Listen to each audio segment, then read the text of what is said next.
Bharatiya Janata party की सरकार में न्याय की उम्मीद मत करिए। भारतीय जनता पार्टी की सरकार में न्याय की उम्मीद मत करिए। पुलिस प्रशासन उसके साथ है जो अन्याय कर रहा है, झूठ बोल रहा है। जो सच बोलेगा वो सजा पाएगा।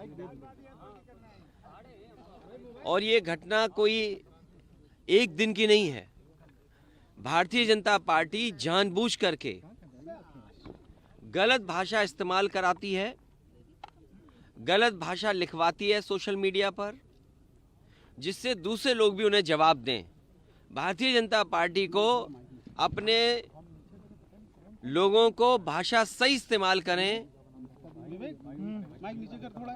और उनका दूसरों के प्रति अगर गलत भाषा का इस्तेमाल होगा तो दूसरे ने भी गलत भाषा का इस्तेमाल हुआ है और किया है। पुलिस प्रशासन से लेकर के सब भारतीय जनता पार्टी के कार्यकर्ता बन के काम कर रहे हैं। उन्हें नियम कानून न्याय से दूर दूर का कोई रिश्ता नहीं है। मैं जब वहां पहुंचा हूं पुलिस मुख्यालय पर, कोई नहीं दिखाई दिया मुझे। पुलिस मुख्यालय खाली पड़ा हुआ था। अगर पुलिस मुख्यालय पर कोई सुनने वाला नहीं है तो उम्मीद करो उत्तर प्रदेश में किसकी सुनवाई हो रही होगी। पुलिस मुख्यालय पे कोई नहीं दिखाई दिया। जो जिम्मेदार अधिकारी थे एक भी नहीं था। वो लगता जो मुख्यमंत्री जी कहते थे कि 12 बजे सो के उठते हैं, वो अपने अधिकारियों के बारे में कहते थे। कोई जिम्मेदार अधिकारी हमें दिखाई नहीं दिया मुख्यालय पे, जिससे हम लोग अपनी शिकायत कर सकते थे या न्याय की बात करते। और जैसा मैंने पहले कहा, पूरा पुलिस प्रशासन भारतीय जनता पार्टी बन गया है और भारतीय जनता पार्टी के इशारे पे काम कर रहा है। अब 3 घंटे अंदर से पुलिस से क्या बातचीत हुई आपकी? क्या आपने उन्होंने पुलिस मुख्यालय पे कोई जिम्मेदार अधिकारी नहीं था। जेसीपीएलओ जो पहुंचे थे उनसे कोई बातचीत? पुलिस अधिकारी कोई जिम्मेदार नहीं था। हमारी जो मांग थी कि जो भारतीय जनता पार्टी के जिन लोगों ने गलत भाषा का इस्तेमाल किया उनके खिलाफ भी कार्रवाई हो, और उन्होंने आश्वासन दिया है कि उनके खिलाफ भी कार्रवाई होगी। कौन कौन लोग हैं वो लोग? हमने तहरीर दी है। कौन कौन लोग हैं? नाम नहीं, नाम मैं नहीं ले रहा हूँ, मैंने तहरीर दी है। जो भी भारतीय जनता पार्टी के लोग हैं जो गलत भाषा का इस्तेमाल कर रहे हैं उनके खिलाफ भी कार्रवाई हो। कितने लोगों के खिलाफ तहरीर दी गई है? कितने लोगों के खिलाफ तहरीर दी है? लगभग 14 धाराओं में मुकदमा दर्ज किया है। देखिए, पुलिस कुछ भी कर सकती है।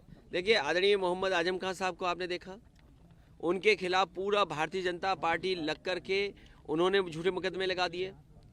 रमाकांत यादव विधायक पूर्व सांसद, उन पे मुकदमे कब के थे, उन्हें जेल भेज दिया। दीपक यादव, उन्हें जेल भेज दिया झूठे मुकदमे लगा करके। तो ये बड़े नेता से लेकर के छोटे नेता, या आपने कानपुर की घटना देखी हो।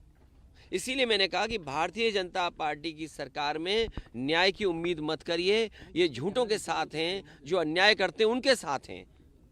सर, भाजपा तो ये कह रही है कि महिलाओं के खिलाफ अभद्र टिप्पणी हुई है, उस पर अखिलेश यादव डिफेंड कर रहे हैं। देखिए, भारतीय जनता पार्टी महिलाओं के लिए क्या कह रही है? क्या भारतीय जनता पार्टी उनके घर परिवार नहीं है तो वो क्या इसी घर परिवार के बारे में बोलेंगे? क्या वो हमारे परिवार के बारे में बोलेंगे, हमारी बेटी के बारे में बोलेगी? ये किसने आज़ादी दी? किसकी ताकत पे वो बोल रही है? वो ताकत बीजेपी ने दी है, बीजेपी बुलवाती है। क्या मुख्यमंत्री के सहारे पे नहीं बोल रही है वो महिला? अगर मुख्यमंत्री जी के परिवार नहीं है तो दूसरे के परिवार पे अगर बोला जा रहा है तो वो चुप बैठे हैं, वो खुश हो रहे हैं इस बात को लेकर के, अपनी पुलिस आगे कर दे रहे हैं। जब उन पर शब्द खत्म हो गए, जब नहीं लड़ सकते हो तो पुलिस आगे करते हो, पुलिस आगे करके लड़ाई लड़ रहे हो आप। सर, वो तो ये कह रहे हैं पिछले 2 महीने से आप, मैं तो आपसे कहूंगा कि आप वो महिला, वो भारतीय जनता पार्टी के लोग जो शब्द लिख रहे हैं, क्या वो लिखने चाहिए शब्द उनको? क्या आप मुख्यमंत्री आवास को गंगाजल से नहलाएंगे आप? क्या हमारे घर पे तुम्हें उन्होंने नहीं भेजा? क्या शब्द इस्तेमाल करती थी भारतीय जनता पार्टी? क्या आप ये नहीं जानते, इन बातों को नहीं जानते क्या आप? जो हुई आपके सामने, आपने भी देखा, एक पत्रकार, मेरी कोई मुलाकात नहीं हुई, न मेरी कोई बात हुई। ये सब, चाहे वो जेल प्रशासन हो, चाहे पुलिस प्रशासन हो, पूरा भारतीय जनता पार्टी के कार्यकर्ता बन गए। मिलने आगे का क्या हमें कोई मिलने नहीं दिया, कोई अलग समय बोला या कोई अलग? उन्होंने हमें किसी को मिलने नहीं दिया। हम जैसे आए थे वैसे वापस जा रहे हैं। अब क्या रणनीति रहेगी सर आगे की? रणनीति बनाएंगे, रणनीति बनेगी भारतीय जनता पार्टी को उखाड़ फेंकने की। मैंने आपसे कहा, और ये इसलिए जेल मिलने आए कि हम अपने कार्यकर्ताओं को जेल का दरवाजा दिखा दें, क्योंकि इसी दरवाजे से हम सबको जाना है। केशव मौर्य भी यही बात कहते हैं जो आप बात कह रहे हैं। ये केशव कौन है? देखिए आप, मैं फिर बोल रहा हूँ, फिर मैं नाम पूछूंगा आपका, फिर आप नाम नहीं बताओगे मुझे। अच्छा, उनकी क्या हैसियत है मुख्यमंत्री जी के सामने, मुझे आप बताइए ना। वो आप इसलिए कहते हैं कि पिछड़े लड़ जाएं। अरे मैं नहीं समझता हूँ आपकी भाषा क्या। सवाल ये है कि बीजेपी के जितने भी लोग हैं जो भाषा का इस्तेमाल करते हैं, क्योंकि सरकार उनका सहारा बनती है, और जब शब्दों में हार जाते हैं, लड़ाई जिस तरह की वो लड़ रहे थे, जब हार जाते हैं तो पुलिस आगे कर देते हैं। अरे कमजोर लोग हो तुम, पुलिस क्यों आगे करते हो? पुलिस को कम से कम अननेसेसरी दबाव मत बनाओ, पुलिस को भी अपना काम करने दो। अगर समाजवादी पार्टी के किसी हैंडल से इस तरह की भाषा का इस्तेमाल हुआ है और अगर आपने कार्रवाई की है, तो पुलिस को खुली छूट दो। भारतीय जनता पार्टी के लोग जो इस्तेमाल कर रहे हैं भाषा, उनके खिलाफ भी कार्रवाई हो। तो आज क्या लगता है जो आश्वासन मिला है कि बाकी लोग के अरे तुम ही पूछते रहोगे, और कोई नहीं पूछेगा। तुम्हारा ही चैनल चलता है अकेला, के औरों का नहीं चलता। बाकी कहिए पूछें। भाई ऐसा मत करो, ऐसा मत करो भाई। बाकी पूछ लो भैया। जानते तुम्हारे चैनल के लोग क्या भाषा इस्तेमाल करते, तुम भी जानते हो। सर वो तो आप भी जानते हैं। मैं बिल्कुल जानता हूँ, और इसीलिए पुलिस का सहारा लेता है वो भी।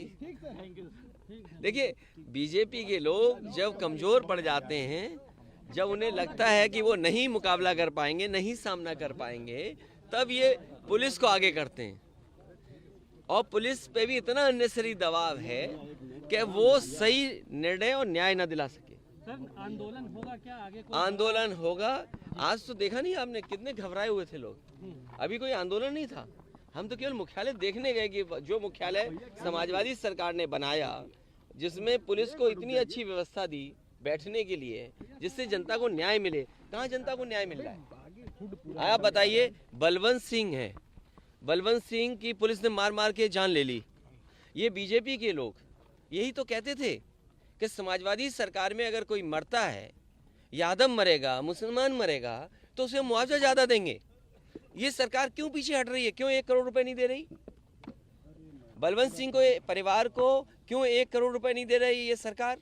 कन्नौज में अगर हत्या हुई है, एक साक्य परिवार है, उसकी मदद क्यों नहीं कर रहे 50 लाख से? उसकी पत्नी की सरकारी नौकरी क्यों नहीं दे रहे हैं? जब इनकी सरकार नहीं थी तो आरोप क्या लगाते थे कि समाजवादी लोग भेदभाव करते हैं मदद में, सहयोग में। आज तो सरकार इनकी है। किस कानून, किस नियम ने आपको रोका है जो आप बलवंत सिंह की पत्नी को नौकरी सरकारी नहीं दे रहे हैं?